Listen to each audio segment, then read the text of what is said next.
کیا آپ خود پر یقین رکھتے ہیں؟ زیادہ تر لوگ ہاں کہیں گے، بغیر یہ سوچے کہ اس کا مطلب کیا ہے، کیونکہ ہر جگہ آن لائن آپ کو کہا جاتا ہے خود پر یقین رکھو۔ آپ نے ضرور یہ سنا ہوگا، دیکھا ہوگا، یا کم از کم ایک مرتبہ ایسی پوسٹ شیئر کی ہوگی۔ ابتدائی نظر میں یہ بے ضرر محسوس ہوتا ہے، یہ ویسا ہی موٹیویشنل یعنی طاقت دینے والا حوصلہ معلوم ہوتا ہے جس کی ہمیں وقتاً فوقتاً ضرورت ہوتی ہے۔ لیکن کیا آپ نے کبھی رک کر یہ سوچا کہ اسلامی نقطۂ نظر سے یہ قول دراصل کتنا مسئلہ خیز ہے؟ اور یہ صرف ایک قول تک محدود نہیں، خود شناسی، سیلف ہیلپ کی ایک پوری انڈسٹری اور انفلوئنسرز ہیں جو بنیادی طور پر انہی تعلیمات اور ذہنیت کو فروغ دیتے ہیں۔ جیسے جملے، ہر چیز جو آپ کو چاہیے آپ کے اندر ہے، آپ کافی ہیں، اپنے دل کی پیروی کرو، اپنی سچائی پر جیو، اگر ایسا محسوس ہوتا ہے تو یہ درست ہے، آپ اپنی خوشی کے پابند ہیں، وغیرہ۔ لیکن کیا یہ سب مثبت اقوال نہیں ہیں؟ کسی سے یہ کہنے میں کیا مسئلہ ہے کہ وہ خود پر بھروسہ کرے؟ یہ کیسے برا ہو سکتا ہے؟ یہ تو واقعی بہت مثبت ہے۔ ٹھیک ہے، کیا آپ دیکھ سکتے ہیں کہ ان تمام اقوال میں کیا مشترک ہے؟ یہ ہمیشہ ایک ہی چیز کے گرد گھومتے ہیں، آپ کی ذات، یعنی آپ خود۔ اور پھر ہمیں یہ سکھایا گیا ہے کہ ہم اپنی ہی ذات یا عربی کے درست الفاظ میں اپنے نفس پر بھروسہ نہ کریں۔ لیکن کیوں؟ کیونکہ نفس کمزور ہے، اس پر انحصار نہیں کیا جا سکتا، اور اسی لیے کہ وہ شیطان کے ذریعے آسانی سے بہکا دیا جاتا ہے۔ اسی لیے نبی کریم صلی اللہ علیہ وسلم نے ہمیں یہ دعا سکھائی، اللہم رحمتک ارجو فلا تکلنی الی نفسی طرفۃ عین، یعنی اے اللہ میں تیری رحمت کا امیدوار ہوں، مجھے اپنے نفس کے حوالے مت چھوڑنا، حتیٰ کہ پلک جھپکنے کے برابر بھی۔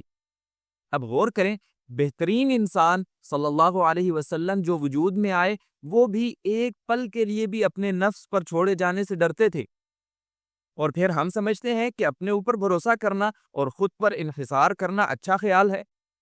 یہ اچھا خیال نہیں ہے، اور یہ قطعاً اس بات کے خلاف ہے جو نبی صلی اللہ علیہ وسلم نے ہمیں سکھایا تھا۔ ایسے اقوال کا دوسرا مسئلہ یہ ہے کہ یہ باریکی سے مغرور پن یعنی کبر کو فروغ دیتے ہیں۔ جب آپ کہتے ہیں میں ہی کافی ہوں، یا میں اپنی تقدیر خود بناتا یا بناتی ہوں، یا میں کچھ بھی بن سکتا یا بن سکتی ہوں، یہ اوصاف کسی ایسے شخص کا دعویٰ نہیں ہو سکتے جو مکمل طور پر اللہ اور اس کی رضا پر منحصر ہو۔ ہمارے پاس کوئی قوت یا طاقت نہیں مگر اللہ کی طرف سے، اور یہی بات لا حول ولا قوت الا باللہ کا مفہوم ہے۔ اسی وجہ سے صحابہ کرام جب کچھ کہتے یا رائے دیتے تو یہ کہتے، اگر میری بات درست ہو تو وہ اللہ کی طرف سے ہے، اور اگر غلط ہو تو وہ میری طرف سے ہے اور شیطان کا وسوسہ ہے۔ وہ سمجھتے تھے کہ نیکی اللہ کا عطا کردہ فضل ہے، نہ کہ ان کی اندرونی عظمت کا نتیجہ، اگرچہ اس میں کوئی شک نہیں کہ وہ امت کے عظیم ترین افراد تھے۔ پھر ایک اور زمرہ ہے ایسے اقوال کا جو جذبات کو بھڑکاتے ہیں، جیسے اپنے دل کی پیروی کرو۔ اگر ایسا محسوس ہوتا ہے تو یہ درست ہے، آپ کے جذبات آپ کا قطب نما ہے، آپ کو کسی کی ضرورت نہیں کہ وہ بتائے کہ کیا درست ہے۔ ایسے اقوال یہی کہتے ہیں، ایسی مثالیں بہت ہیں۔ یہ کسی بھی صورت میں حوصلہ افزائی یا مثبت سوچ نہیں ہے، یہ خود پرستش یا خواہش کی پیروی اپنانا ہے، جسے عربی میں اتباع الہوى کہا جاتا ہے، یعنی خود کو حق کا معیار سمجھنا۔ لیکن ہمارے لیے قطب نما جذبات نہیں، ہمارا قطب نما وحی ہے، یعنی قرآن اور سنت۔ جذبات بدلتے رہتے ہیں لیکن حق کبھی تبدیل نہیں ہوتا۔ مگر کیا اس ویڈیو کا پیغام تھوڑا حوصلہ شکن یا مایوس کن نہیں ہے؟ میرا مطلب، کیا اسلام موٹیویشن یا خود اعتمادی کے خلاف ہے؟ مختصر جواب ہے نہیں، بالکل نہیں۔ یہ ایک غلط فہمی ہے۔ ہم کسی کو کم خود اعتمادی یا کم قیمت نفس اختیار کرنے کی تلقین نہیں کر رہے۔ اس کے بالکل برعکس، ایک مسلمان سربلند اور پر اعتماد کھڑا رہتا ہے، اس لیے نہیں کہ وہ عظیم ہے، بلکہ اس لیے کہ اس کے پیچھے سب سے عظیم مددگار ہے، انشاءاللہ۔ یہ کچھ ویسا ہی ذہنی حال ہے جیسا کہ جب حضرت موسیٰ علیہ السلام سمندر کے سامنے اور فرعون کے گھیرے میں کھڑے تھے۔ کیا حضرت موسیٰ علیہ السلام نے کہا میں خود پر یقین رکھتا ہوں کہ کوئی راستہ نہیں ہے، یا میں اپنی چھڑی چلاؤں گا اور راستہ تلاش کروں گا؟ نہیں، بلکہ حضرت موسیٰ علیہ السلام نے کہا بے شک میرے ساتھ میرا رب ہے، وہ میری رہنمائی کرے گا، یقین اور توکل الہی پر اعتماد کرتے ہوئے۔ کیا آپ ایک لمحہ لے کر اندازہ لگا سکتے ہیں کہ ان میں سے کون سا جملہ انہوں نے کہا؟ یہی صحیح جملہ ہے، یہی وہ چیز ہے جسے اسلام اعتماد کہتا ہے، اللہ تعالی پر اعتماد۔ اور درست جواب تلاش کرنا شاید مشکل نہ تھا، کیونکہ جب اس نقطۂ نظر کو اس انداز میں ساتھ رکھا جائے تو دوسرے نقطۂ نظر کی کمزوری اور سطحیت واضح ہو جاتی ہے۔ پہلا جملہ کھرا مغرور پن دکھاتا ہے، اور دوسرا مایوسی اور نا امیدی، دونوں انتہاؤں کی مثال ہیں۔ تیسرا جملہ فریب ہے، کسی اوزار یا وسیلے پر بھروسہ کرنا۔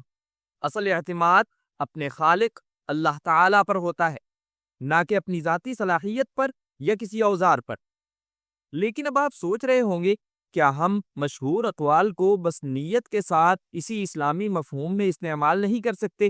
نیت ہی تو اصل ہے نا؟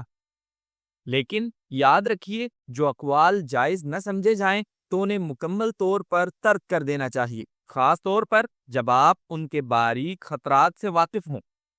اصل میں ایسے بہت سے متبادل جملے ہیں جنہیں آپ استعمال کر سکتے ہیں تاکہ آپ موٹیویٹڈ، متحرک، مثبت اور اسلامی دائرے میں رہیں۔ مثلا تم کر سکتے ہو، انشاءاللہ، اونٹ باندھ لو اور اللہ پر توکل کرو، اللہ صبر والوں کے ساتھ ہے، اللہ کے لیے اٹھایا گیا ہر قدم پالا ہونے کا باعث ہے، اللہ بہترین منصوبہ ساز ہے۔ اور بہت سے ایسے اقوال ہیں جو اللہ تعالی کی ذات کو مرکزی حیثیت رکھتے ہیں۔ اپنا اعتماد اور بھروسہ صرف اسی پر رکھو، نہ کہ کسی اور پر یا کسی چیز پر۔ تو چاہے آپ طالب علم ہوں یا استاد، چاہے آپ خود جد و جہد کر رہے ہوں یا کسی کو ہمت دے رہے ہوں، آن لائن ملنے والا ہر قول بلا سوچے سمجھے نقل مت کریں اور شیئر مت کریں۔ ایک لمحہ سوچیں اور اسے اپنے اسلامی فلٹر سے گزاریں۔ اپنا اعتماد اللہ تعالی سے حاصل کریں، نہ کہ ایک نازک یا بدلتے ہوئے نقش سے۔ آپ ایسی طاقت پائیں گے جو کسی بھی سیلف ہیلپ قول سے کبھی نہیں مل سکتی۔ دیکھنے کا شکریہ۔ اگر آپ قرآن عربی میں سیکھنا چاہتے ہیں یا اس کی تجوید صحیح طریقے سے سیکھنا چاہتے ہیں تو ہمارے چینل کو وزٹ کریں، لنکس ڈسکرپشن میں ہے۔ امید ہے کہ آپ نے آج کچھ نیا سیکھا ہوگا۔ اگر سیکھا ہے تو ویڈیو کو لائک اور شیئر کریں تاکہ دوسرے لوگ بھی فائدہ اٹھا سکیں، اور اگر آپ مزید ایسی ویڈیوز دیکھنا چاہتے ہیں تو ہمارے چینل کو سبسکرائب کریں، اور انشاءاللہ ملاقات ہوگی اگلی ویڈیو میں۔